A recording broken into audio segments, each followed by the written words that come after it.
ተቀዳሚ ሙፍቲ ሐጂ ዑመር ኢድሪስ ከዚህ ዓለም በሞት ተለዩ። የኢትዮጵያ እስልምና ጉዳዮች ጠቅላይ ምክር ቤት ፕሬዝዳንት የነበሩት የክብር ዶክተር ተቀዳሚ ሙፍቲ ሐጂ ዑመር ኢድሪስ ከዚህ ዓለም በሞት ተለይተዋል። የሮክፌለር ፋውንዴሽን ኢትዮጵያን ለመደገፍ ቁርጠኛ መሆኑን ገለጸ። እሁድ ማለዳ በፓሪስ ሉቨር ሙዚየም በዋጋ የማይተመኑ የተባሉ ጌጣጌጦች ተሰረቁ። የፓሪስ ፖሊስ የሌቦቹን ቡድን ለመያዝ አሰሳ እያደረገ መሆኑን ገልጿል።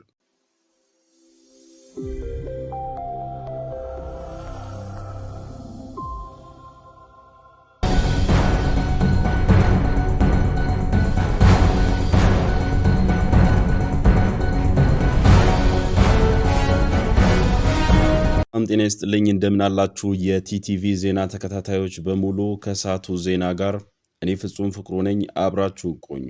በቅድሚያም አሳዛኝ ዜና ተቀዳሚ ሙፍቲ ሐጂ ዑመር ኢድሪስ ከዚህ ዓለም በሞት ተለዩ። የኢትዮጵያ እስልምና ጉዳዮች ጠቅላይ ምክር ቤት ፕሬዝዳንት የነበሩት የክብር ዶክተር ተቀዳሚ ሙፍቲ ሐጂ ዑመር ኢድሪስ ከዚህ ዓለም በሞት ተለይተዋል። ተቀዳሚ ሙፍቲ ሐጂ ዑመር ኢድሪስ ባደረባቸው ሕመም በሕክምና ሲረዱ ቆይተው በዛሬው ዕለት ከዚህ ዓለም በሞት መለየታቸው ታውቀዋል። የሁሉም እኩል አባት ተቀዳሚ ሐጂ ዑመር ኢድሪስ በላቀ ምግባር፣ በጠለቀ ተግባር፣ በታመቀ ፍቅር፣ በእንግልት ማደር፣ በትግል መዘውር የገዛ ነፍስን በቁም ነጥቆ ለቸሩ ፈጣሪ ለማህበረሰብና ለሀገር መስዋዕት አድርጎ ማበጀት መዋጀትም የጥቂቶች የልዕልናና የቅድስና መስፈሪያ ነው። ተቀዳሚ ሙፍቲ ሐጂ ዑመር ኢድሪስ የዚህ ውካይ ከዚህም በላይ የሀገር ቀለምና ልክ የዘመናት መልክ አድባረ ታሪክ የትውልዶች ድልድይ የእውቅና የመልካም ጠባይ ሙዳይ የደጋግ ሾሆች ብቃይና ቅጣይ ሰብአዊ ፀሐይ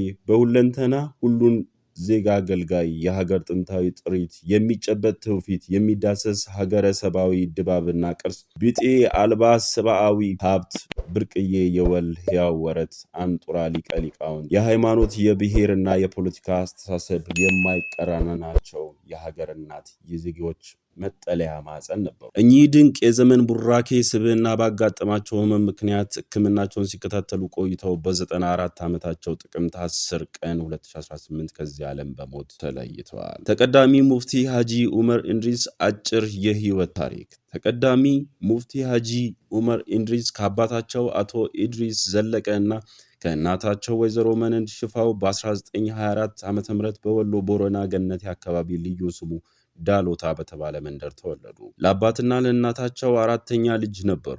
እናትና አያታቸው በልጅነት ተነጥቀው ነው ያደጉት። በእርገታቸው ወቅት የመንፈሳቸው ምሪት በቤተሰብ ስስት ስነ ልቦናዊ ቅኝት ቢታጠርም ወሰኑን ሰብሮ እስከ ህልፈተ ህይወታቸው ዳና ራሳቸውን ሰጡ። ከምቾት አጸድ ወጥተው ከስጋ ድካም ጋር የሚጸድቁበትን ዕጣ ፈንታ ገለጡ። እረኛም ገበሬም ነጋዴም ለመሆን የሞከረው ልጅነታቸው መጽደቂያ ፍኖቱን ግን እውቀት፣ ትምህርትና ስርዓት የነገሰበት አምባ ነበር። ይህም በብዙ ፈርጅ የሚገለጥ የሚበየን የሚሰነድ ቡቃያ አለው። ተቀዳሚ ሐጂ ሙፍቲ ኢድሪስ የኢፌዴሪ የእስልምና ጉዳዮች ጠቅላይ ምክር ቤት የሐጂ ዑምራ ዘርፍ እንዲሁም የዳዋ የትምህርት ዘርፍ ተጠሪ ሆነውም አገልግለዋል። በ2010 በተቋቋመው የኢትዮጵያ ሙስሊሞች የመፍትሄ አፈላላጊ ኮሚቴ ዋና ሰብሳቢ፣ ከ2011 እስከ 2014 የኢትዮጵያ የእስልምና ጉዳዮች ጠቅላይ ምክር ቤት ፕሬዝዳንት፣ ከ1960-2018 ድረስ በተለያዩ መስጂዶች በመምህርነት በስነ ምግባር ነጻ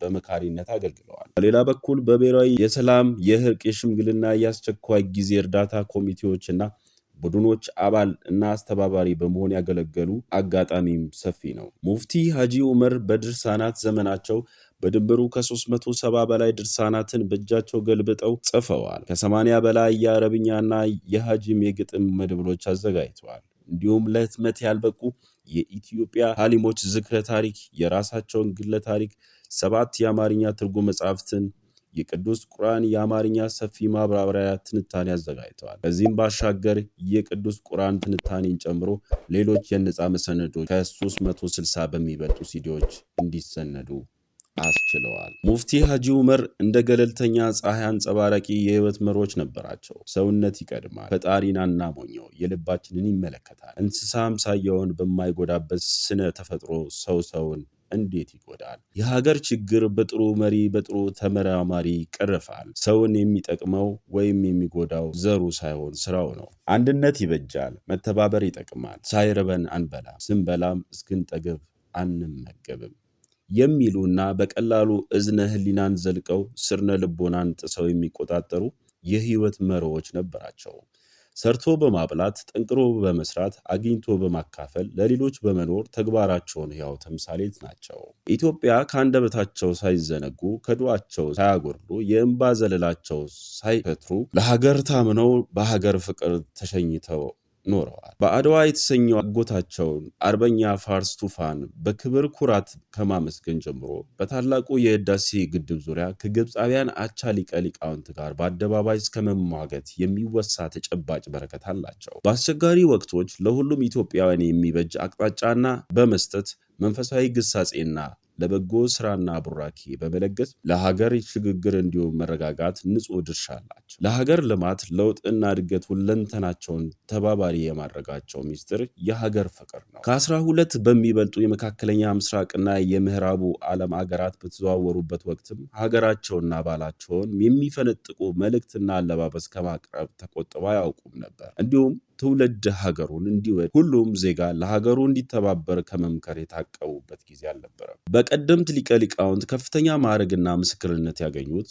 ለአስርተ ዓመታት ባበረከቱት ነፃ ሁለንተናዊ ግልጋሎት በሁሉም ኢትዮጵያዊ ዜጋ እንዲሁም ሃይማኖተኛ ዘንድ አንጸባራቂ ልባዊ ምስጋና የተጎናጸፉት ተቀዳሚ ሙፍቲ ሐጂ ዑመር እንድሪስ በ1966 በመሰረቱት ትዳር 9 ልጆች ያፈሩ ሲሆን እልፍ አእላፋት ዓሊሞች፣ ድርሳናቶች እንዲሁም የእውቀት ማዕከላትን መተካት ችለዋል። ተቀዳሚ ሙፍቲ ሐጂ ዑመር እንድሪስ በእግራቸው ተጉዞ ያከናወኑትን ጨምሮ 40 ጊዜ የሐጂ ስነ ስርዓት አከናውነዋል። እስከ መስከረም 2018 ድረስ አካላዊ፣ አእምሯዊ፣ መንፈሳዊ ንቃታቸው እጅግ የተሟላ ነበር። ከሳምንቶች በፊት ባጋጠማቸው ድንገተኛ ህመም ምክንያት የሕክምና ክትትል ሲያደርጉ ቆይተው ዕለተ እሑድ ጥቅምት 10 2018 ከዚህ ዓለም አርፈዋል። ጠቅላይ ምክር ቤቱ የተቀዳሚ ሙፍቲ ሐጂ ዑመር እንድሪስ ስርዓተ ቀብር ክብራቸውን በሚመጥን መልኩ እንዲፈጸም ላደረጉ አካላት ምስጋና ቀረቡ። አዲስ አበባ ጥቅምት 10 የኢትዮጵያ እስልምና ጉዳዮች ጠቅላይ ምክር ቤት የተቀዳሚ ሙፍቲ ሐጂ ዑመር እንድሪስ ስርዓተ ቀብራቸውን በሚመጥን መልኩ እንዲፈጸም ላደረጉ ሁሉም አካላት ምስጋና ቀርበዋል። ታላቁ ሐሊም ካረፉበት ጊዜ አንስቶ የሽኝት ስነ ስርዓቱ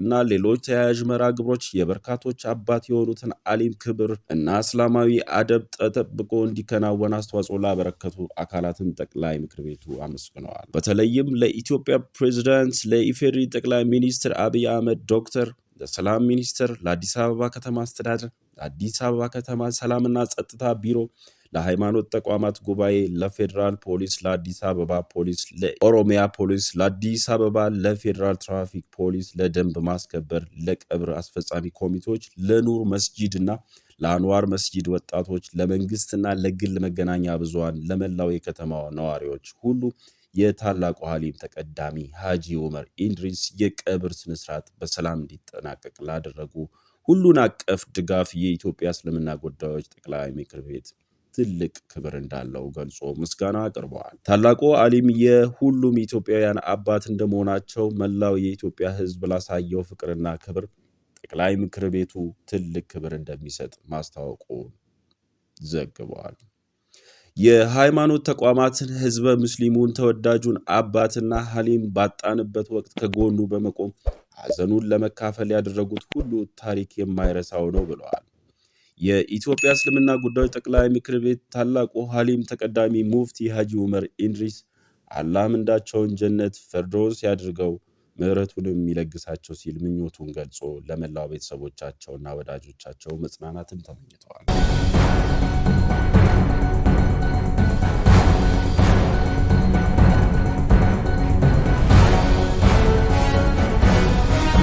የሮክፌለር ፋውንዴሽን ኢትዮጵያን ለመደገፍ ቁርጠኛ መሆኑን ገለጸ። አዲስ አበባ ጥቅምት 10 የአሜሪካ ዓለም አቀፍ የግብረሰናይ ድርጅት ሮክፌለር ፋውንዴሽን የኢኮኖሚ ዘርፉን ጨምሮ በተለያዩ መስኮች ድጋፍ ለማድረግ ዝግጁ መሆኑን አስታውቀዋል። የዓለም አቀፉ የገንዘብ ድርጅት IMF እና የዓለም ባንክ ዓመታዊ ስብሰባ በዋሽንግተን ዲሲ ተካሂዷል። የገንዘብ ሚኒስትር አህመድ ሽዴ ከስብሰባው ጎን ለጎን ከአሜሪካ ዓለም አቀፍ የግብረሰናይ ድርጅት ሮክፌለር ፋውንዴሽን የአፍሪካ ከፍተኛ ምክትል ፕሬዚዳንት ዊሊያም ኢሴኮ ጋር ተወያይተዋል። በውይይቱ ወቅት ሚኒስትሩ ሮክፌለር ፋውንዴሽን በዓለም ደረጃ ለአየር ንብረት ለውጥ መካከልና የልማት ኢኖቬሽኖችን ለመደገፍ ያሳየውን ቁርጠኝነት አድንቀዋል። የኢትዮጵያ የ10 ዓመት መሪ የልማት እቅድ ከፋውንዴሽኑ ቅድሚያ የትኩረት መስኮች ጋር የተጣጣመ መሆኑን ገልጸው የልማት እቅዱን ግቦች ለማሳካት በቂ የረጅም ጊዜና ተመጣጣኝ የፋይናንስ አቅርቦት እንደሚያስፈልገው አመላክተዋል። ሚኒስትሩ ተቋሚ አቅም ግንባታ፣ የማክሮ ኢኮኖሚ አስተዳደር፣ የፋይናንስ ቀውሶች የመቋቋም አቅም መገንባትና የአየር ንብረት ለውጥ ማጣጣሚያ ኢኖቬተሮችን ትግበራ ማሳደግን ጨምሮ ኢትዮጵያና ፋውንዴሽኑ ሊኖርባቸው የሚችሉ ቁልፍ መስኮችን አንስተዋል። የሮክፌለር ፋውንዴሽን የአፍሪካ ከፍተኛ ምክትል ፕሬዚዳንት ዊሊያም ኢሴኮ ፋውንዴሽኑ ኢትዮጵያን ለመደገፍ ቁርጠኛ መሆኑን ገልጸው አገሪቱ በፋውንዴሽኑ የፋይናንስ ፕሮግራም ላይ እንደምትካተት ጠቁመዋል። አክሰለሬሽን ፕሮግራም የተሰኘው መርሃ ግብር ሀገራትን የዓለም አቀፉ የገንዘብ ድርጅት IMF የኢኮኖሚያዊ በገሪነትና ዘላቂነት ኢኖቬተሮችን የመሰሉ የፋይናንስ አማራጮችን ተጠቃሚ እንዲሆኑ የቴክኒክ ድጋፍ የሚገኙበት ማዕቀፍ ነው። ሁለቱ ወገኖች የመንግስት የፖሊሲ ሪፎርም ከግሉ ዘርፍ ኢኖቬሽኖች ጋር በማስተሳሰር በዘላቂ ግብርና፣ ታዳሽ ኃይል እና ዳታ መር የልማት እቅድ ላይ አጋርነታቸውን ለማጠናከር የሚያስችላቸውን ጉዳዮች ላይም ተወያይተዋል።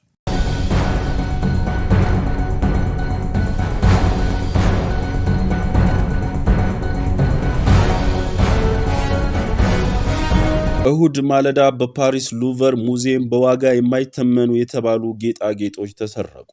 የፓሪስ ፖሊስ የሌቦቹን ቡድን ለመያዝ አሰሳ እያደረገ መሆኑን ገልጸዋል። የፈረንሳይ አገር ውስጥ ሚኒስትር ላውረንት ኑኔዝ እሁድ ዕለት ማለዳ ሙዚየም ለጎብኚዎች ክፍት በመሆኑ በደቂቃ ውስጥ ጭንብል ያጠለቁ ተጠርጣሪዎች ዘረፋውን ለመፈጸም ደቂቃዎች ብቻ እንደፈጀባቸው ተናግረዋል። በዝርፊያዎቹ የተወሰዱት ጌጣጌጦች የፈረንሳይ ንጉሳውያን ቤተሰቦች ያገለገሉባቸው የነበሩ ናቸው። ባለስልጣናት 9 ጌጣጌጦች መወሰዳቸውን ጨምረው አስታውቀዋል። የናፖሊዮን 3ኛ ባለቤት ዘውድ በአካባቢው ወድቆ መገኘቱንም ጨምረው ገልጸዋል። የሰዓቱ ዜና እነኝን ይመስሉ ነበር። የቲቲቪ ኢትዮጵያን የዜናዎችና የተለያዩ ቪዲዮዎች መከታተል ብትፈልጉ ሁላችሁም ላይክ፣ ሰብስክራይብ፣ ሼር በማድረግ ከታተሉ ለማለት እንወዳለን። የሰዓቱ ዜና ይህንን ይመስል ነበር። ከዜናዎቹ ጋር እኔ ፍጹም ፍቅሩ ነበርኩ። በሌላ ጊዜ በሌላ ዜና እስከምንገናኝ ድረስ አብራችሁን ቆዩ ለማለት እንወዳለን።